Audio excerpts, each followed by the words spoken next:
media fragmentation has said one thing, because every day some new media coming up and new way of advertising is actually being debated and kind of implemented and explored.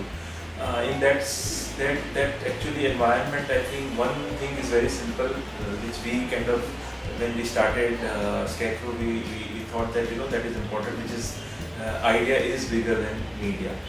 It is no longer the days where the one jingle of Nirma actually make entire country hum the brand, about the tagline of a brand.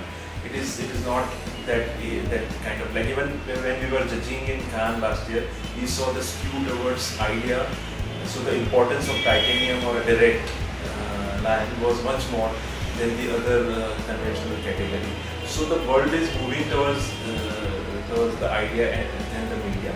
But the flip for that is that there is no kind of full circle evolution happened for those new emerging media.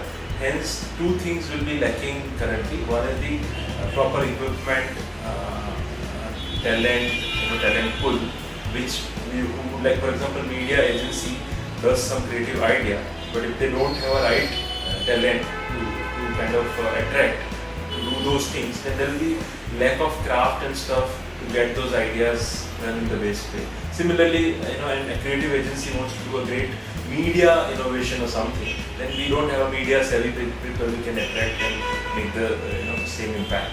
So that is something will reflect for some time till the time these mediums take a full circle and become evolved. On the contrary, I think what has happened is that media coming on its own, media itself has become far more creative and its role has become far more interesting. So globally, for example, if you look at a lot of award-winning work is coming from media agencies, because they are the ones who know where the resources are. They are wearing the hat of content creators and they are doing apps, they are doing content.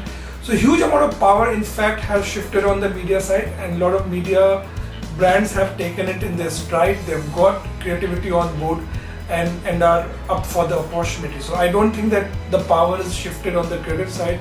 On the contrary, I think the power shifted towards the media agency side. Fragmentation or no fragmentation doesn't matter really, because creative agencies have always had a big role to play. In my mind, it's important all the more now that the creative agencies and media work hand in hand, because there are much more, especially in the case of content. You have no idea in terms of what one line goes into another. And the same is the case with digital. Take the case of planning, take the case of analytics. So in a way, it's a good point, and I'm looking forward to this debate.